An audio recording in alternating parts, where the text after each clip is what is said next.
আসসালামু আলাইকুম গাইজ, আশা করি সবাই ভালো আছেন। আজকে আমি বানিয়ে দেখাচ্ছি জিভে জল আসার মতো লোভনীয় স্বাদের জালটক মিষ্টি কাঁচা আমের আচার। এই আচারটা বানানোর জন্য আমি এখানে 3 কেজি আম নিয়েছি। এখন আমি আমগুলা সিল্কা সহি কেটে নিব। আপনারা চাইলে সিলেও নিতে পারেন, কিন্তু আমার কাছে সিল্কা সহ এই আচারটা খেতে ভালো লাগে, তাই আমি প্রত্যেক বছরই এইভাবে সিল্কা সহ এই আচারটা বানিয়ে থাকি।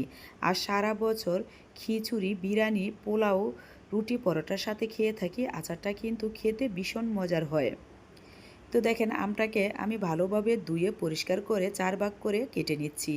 এখন আমি আমটাকে ছোট ছোট টুকরো করে এভাবে কেটে নিব। আপনারা আপনাদের পছন্দ মতো ছোট বড় বা লম্বা করে আমগুলো কেটে নিতে পারবেন। তো দেখেন, সব কয়টা আমি এভাবেই কেটে নিয়েছি। এখন এদিকে একটা বলে নিয়ে নিচ্ছি পানি, আরও নিয়ে নিচ্ছি 1 টেবিল চামচ চুন। চুনটাকে পানির ভিতরে ভালোভাবে মিশিয়ে নিচ্ছি। মিশানো হলে দিয়ে দিচ্ছি আম। এভাবে যদি চুনের পানিতে 2-3 ঘন্টা আমটা ভিজিয়ে রাখা হয়, তাহলে কিন্তু আচার দেওয়ার পরে আমটা গলে যাবে না, একদম হলা হলা থাকবে, আর ভিতর থেকে একদম নরম সফট থাকবে, আর দেখতেও সুন্দর দেখাবে, আবার আচারটা কিন্তু খেতেও ভালো লাগবে। তো দেখেন, 2 ঘন্টা চুনে পানিতে রাখার পর আমি ভালো পানি দিয়ে ভালোভাবে পরিষ্কার করে আমটা নিয়েছি। এখন আমি আমের গায়ে দিয়ে দিচ্ছি 1 টেবিল চামচ হলুদের গুঁড়া, আরও দিয়ে দিচ্ছি 2 টেবিল চামচ লাল মরিচের গুঁড়া। এখন আমি এই মশলাটা আমের গায়ে ভালোভাবে মেখে নিব।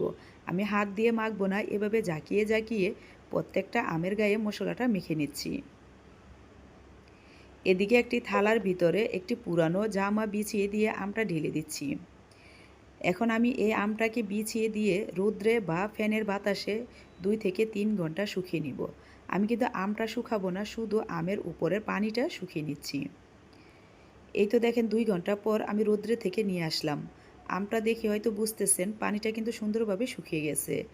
এদিকে একটি কড়াইতে দিয়ে দিচ্ছি 250 গ্রাম খাঁটি সরষের তেল। আমি আধা কেজি তেলের বোতলটা নিয়েছি, তার থেকে অর্ধেক বোতল তেল আমি এখানে ঢেলে দিয়েছি।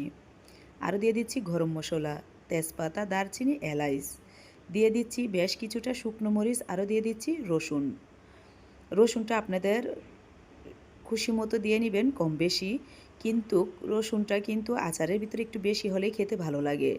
দিয়ে দিচ্ছি 1 টেবিল চামচ পাঁচফোড়ন, আর দিয়ে দিচ্ছি আম। এখন তেলের ভিতরে আমটা ঢেলে দিয়ে এভাবে নেড়ে উল্টিয়ে পাল্টিয়ে প্রায় 5-6 মিনিটের মতো জাল করে নিব। আমি কিন্তু এই আচারটা শুরু থেকে শেষ পর্যন্ত একদম লো আঁচে রান্না করব। তো দেখেন, কিছুক্ষণ রান্না করে নেওয়ার পর আমের কালারটাও চেঞ্জ হয়ে আসবে, আবার আমটা কিছুটা কমে আসবে। তখনই দিয়ে দিচ্ছি 1 টেবিল চামচ ভর্তি করে সরষে বাটা, আরও দিয়ে দিচ্ছি 1 টেবিল চামচ ভর্তি করে আদা রসুন বাটা। এখন আমি এই মশলার সাথেও আরও কিছুক্ষণ এইভাবে আমটাকে জাল করে নিব। বেশ কিছুক্ষণ জাল করে নেওয়ার পর দিয়ে দিচ্ছি চিনি। চিনিটা অবশ্যই যার যার স্বাদ অনুযায়ী দিতে হবে। আমি এখানে 3 কাপ চিনি দিয়ে দিচ্ছি, দিয়ে আমি ভালোভাবে নেড়ে মিশিয়ে নিচ্ছি।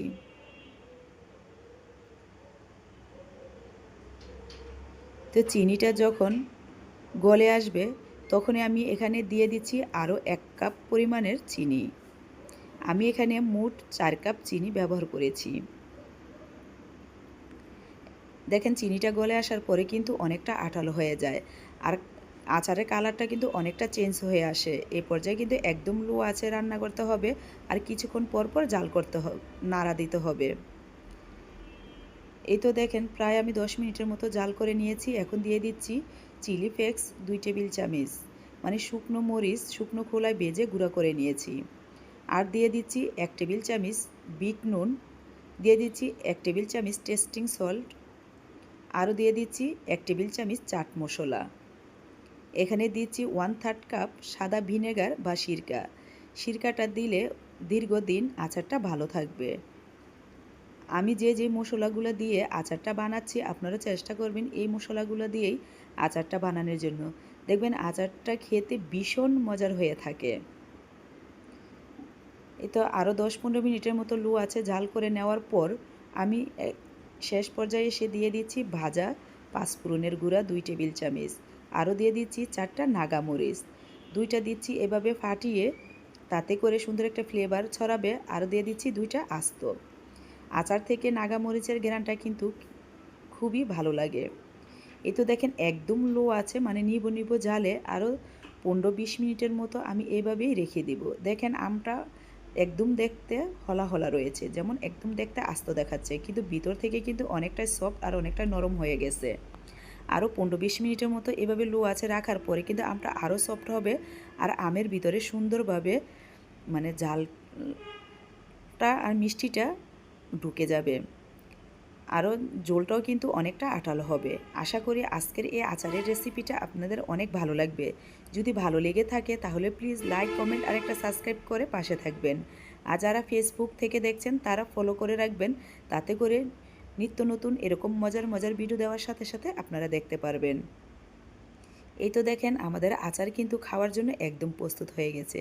দেখতে কতটা লোভনীয় আর কতটা সুন্দর হয়েছে। আশা করি আজকের রেসিপিটা আপনাদের অনেক ভালো লাগবে আর অবশ্যই কমেন্টে জানাবেন কীরকম হয়েছে। আজ এখানেই বিদায় নিচ্ছি। খোদা হাফেজ।